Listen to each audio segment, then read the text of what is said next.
L'exposition d'Éric Manigaud, intitulée « La mélancolie des vaincus », est la première exposition monographique de cet artiste stéphanois au musée, qu'on a souhaité lui consacrer, et qui présente un certain nombre de séries réalisées maintenant depuis 20 ans.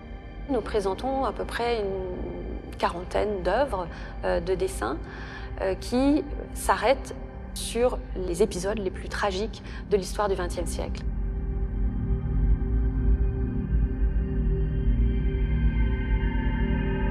C'est vraiment une pratique qui est concentrée sur ce choix, sur un choix d'images photographiques, sur un choix d'archives. Dans la première partie de l'exposition, nous avons des racines, de l'eau, de la terre. Et puis après, peu à peu, il s'est intéressé à des archives plutôt liées à l'histoire du XXe siècle. Il s'agit aussi bien d'ailleurs de personnes internées. Il s'agit de photographies judiciaires du XIXe siècle, il s'agit de manifestations algériennes, il s'agit de cette catastrophe nucléaire d'Hiroshima, des désastres de la Première et Seconde Guerre mondiale.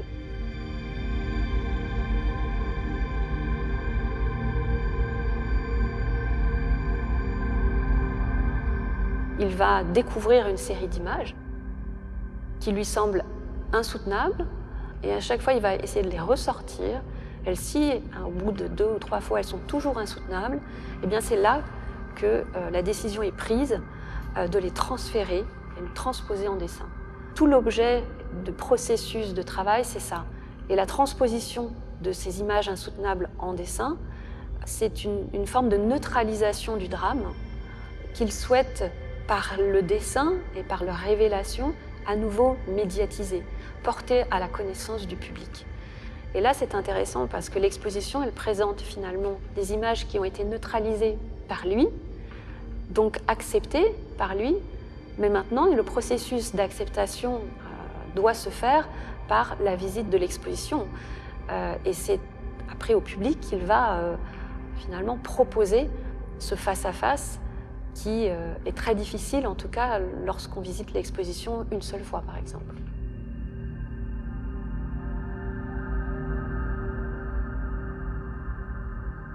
Cette façon de dessiner et surtout cette façon de retraduire cette mélancolie me touche particulièrement. Un musée doit parler du monde d'aujourd'hui et du monde d'hier également, et toute chose à voir doit normalement nous créer des réactions parfois violentes, parfois agréables, voilà. C'est ces différentes compositions émotionnelles qui font que vous avez vécu quelque chose au musée.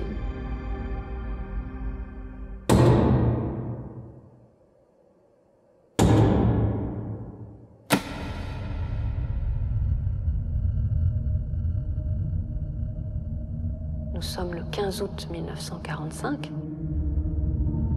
Le bombardement a eu lieu une dizaine de jours plus tôt. Les Américains bannissent toute image où des personnes vivantes et blessées pourraient apparaître. C'est une image effectivement violente qui montre quelqu'un de blessé, mais elle conduit aussi à une forte empathie pour cette personne. Et c'est une manière à la fois de leur rendre hommage, mais aussi de faire revenir le spectateur sur des épisodes de l'histoire trop peu explicités. Et c'est en cela que l'on peut les regarder. C'est en trouvant une forme de réconciliation avec eux et avec cette histoire. Et c'est une forme de deuil au final, si on pousse les choses un peu plus loin, que Éric Manigaud nous propose avec ses dessins.